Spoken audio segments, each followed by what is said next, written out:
Hello friends, कैसे हैं आप लोग। ये है स्टैटिक जीके बूस्टर सीरीज का तीसरा लेक्चर है। ठीक है, यहाँ पर हम इंडिया के सभी महत्वपूर्ण वर्ल्ड हेरिटेज कल्चरल साइट्स को डिस्कस कर रहे हैं, जहाँ से एसएससी सीजीएल में डायरेक्टली क्वेश्चन पूछे जाते हैं। तो इन सारे महत्वपूर्ण बिंदुओं पे आज हम डिस्कशन करेंगे। और हमने पिछला 2 सेशन ले रखा है, जिसमें हमने 2 अलग अलग कल्चरल हेरिटेज साइट्स को बहुत अच्छे से डिस्कशन किया है। अगर आपने वो वाली लेक्चर नहीं देखी है तो प्लेलिस्ट में जाकर अवश्य देखिए और अपने स्टैटिक जीके की प्रिपरेशन को बूस्ट कीजिए। तो यहाँ पर हम सबसे पहले आपको बता रहे हैं कि जैसे कि जो वर्ल्ड कल्चरल हेरिटेज साइट्स होते हैं उनको 2 ग्रुप्स में बांटा गया है, जिसमें से पहला है टेंजिबल कल्चरल हेरिटेज साइट्स, ठीक है, और दूसरा है इनटेंजिबल कल्चरल हेरिटेज साइट्स। और सबसे पहले जो हम लोग स्टडी कर रहे हैं वो है man made cultural heritage sites, ठीक है। और आज के वीडियो के अंदर में हम एक और ही महत्वपूर्ण कल्चरल हेरिटेज साइट्स के बारे में डिस्कशन करने वाले हैं। तो वीडियो को शुरू से लेकर अंत तक काफ़ी अच्छे से ध्यान से देखिएगा और समझिएगा, तभी जाकर आपकी प्रिपरेशन स्टैटिक जीके स्ट्रांग हो पाएगा। फ्रेंड्स, आज के सेशन में हम लोग फतेहपुर सीकरी के बारे में बात करने वाले हैं। और फतेहपुर सीकरी के अंतर्गत हमें बुलंद दरवाज़ा, पंचमहल और जामा मस्जिद भी देखने को मिलता है।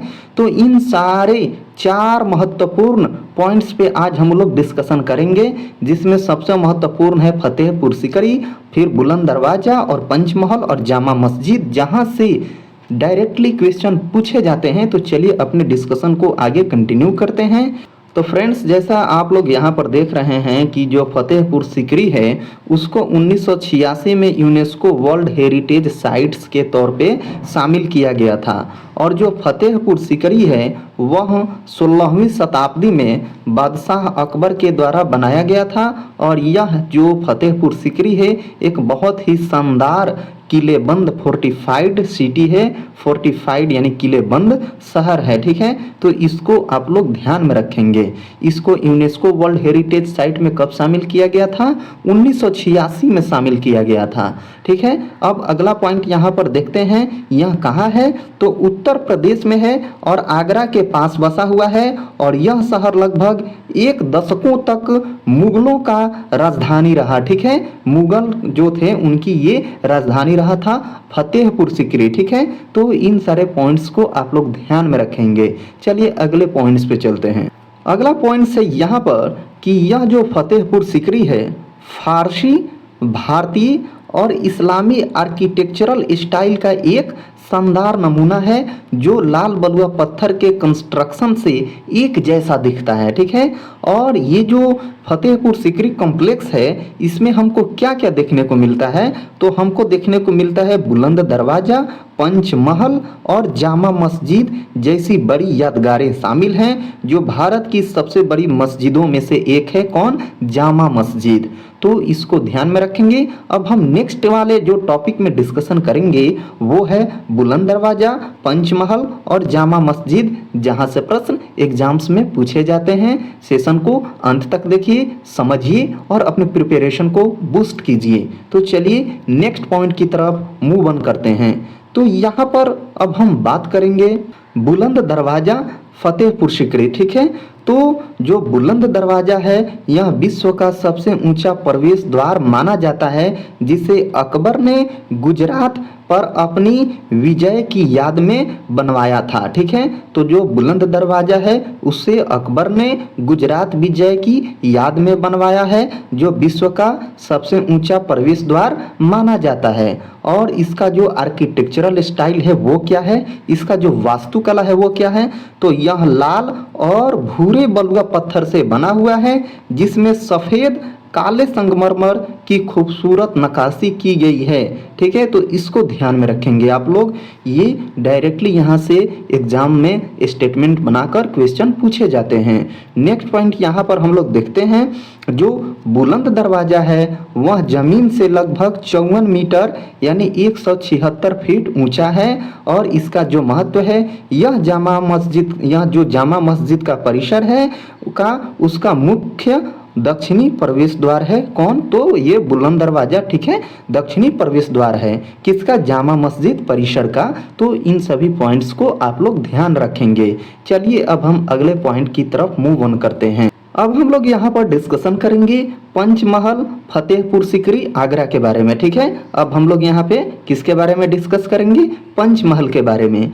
तो जो पंचमहल है यह फतेहपुर सीकरी के महल परिसर में स्थित 5 मंजिला एक अनोखी और हवादार इमारत है। तो जो पंचमहल है वो उसमें कितने मतलब मंजिल हैं? 5 मंजिल हैं। और यह जो बहुत ही अनोखा है और हवादार इमारत है। और इसका जो स्ट्रक्चर है वो कैसा है? तो यह पिरामिड के आकार में बना हुआ है, जिसकी प्रत्येक मंजिल ऊपर की छोटी होती जाती है। जैसा कि आप कोई भी पिरामिड देखते हैं कि जो सबसे नीचे बड़ा वाला मंजिल होता है, फिर क्रमशः ऊपर की तरफ जो मंजिल होती है उसकी साइज छोटी होती जाती है। तो ये कुछ उस तरह से बनाया गया है। चलिए नेक्स्ट पॉइंट की तरफ डिस्कशन करते हैं। और जो पंचमहल है इसमें कुल 176 नक्काशीदार खंभे हैं। तो खंभों की संख्या आपको याद रखनी है, सीजीएल में यहाँ से प्रश्न पूछा जाता है।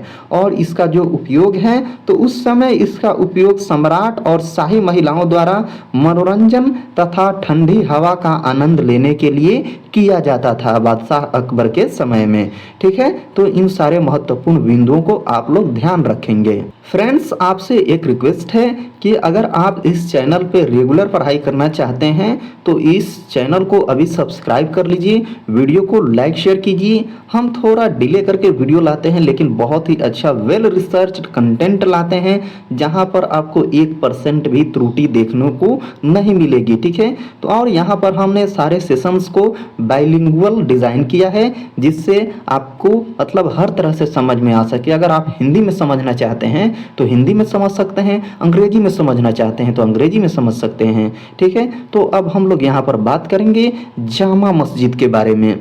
तो जो जामा मस्जिद है फतेहपुर सीकरी की सबसे बड़ी और भव्य धार्मिक इमारतों में से एक मानी जाती है, जो भारत की विशालतम मस्जिदों में गिनी जाती है। और इसका जो एफिलिएशन है वो क्या है? तो जो इसी यानी कि जामा मस्जिद के परिसर में प्रांगण में प्रसिद्ध सूफी संत शेख सलीम चिश्ती की दरगाह स्थित है।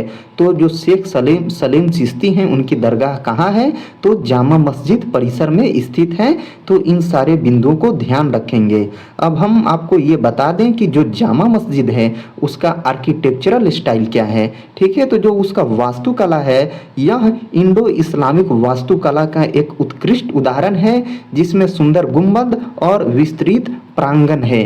तो इन सारे आर्किटेक्चरल स्टाइल से रिलेटेड महत्वपूर्ण पॉइंट्स को आप लोग ध्यान रखेंगे। फ्रेंड्स, अगर आपको सेशन इंटरेक्टिव लगा है तो इस वीडियो को सब्सक्राइब कर लीजिए, वीडियो को अपने फ्रेंड्स तक शेयर कीजिए ताकि वो लोग भी अच्छे से तैयारी कर सकें। और वीडियो को लाइक ज़रूर कीजिएगा, क्योंकि अगर आप एक लाइक करते हैं तो वो मेरे लिए मोटिवेशन का काम करता है और मैं भी अच्छा से रिसर्च कर पाता हूँ, ठीक है। और आपका ये प्यार है, सहयोग है, आप लोग अपना सहयोग बनाए रखेंगे तो बहुत जल्द हम आप लोगों के लिए डिजिटल बोर्ड पे पढ़ाने वाले हैं और फ्री ऑफ कॉस्ट बहुत अच्छा कंटेंट देने वाले हैं, जो आपको किसी पेड बैच में भी नहीं मिलेगा। तो फ्रेंड्स, इस चैनल को अभी आप लोग सब्सक्राइब कीजिए और हमें अपना सपोर्ट शो कीजिए और बन जाइए कट ऑफ एकेडमी का एक मेंबर। तो चलिए हम आपसे मिलेंगे नेक्स्ट सेशन में। Thank you for watching.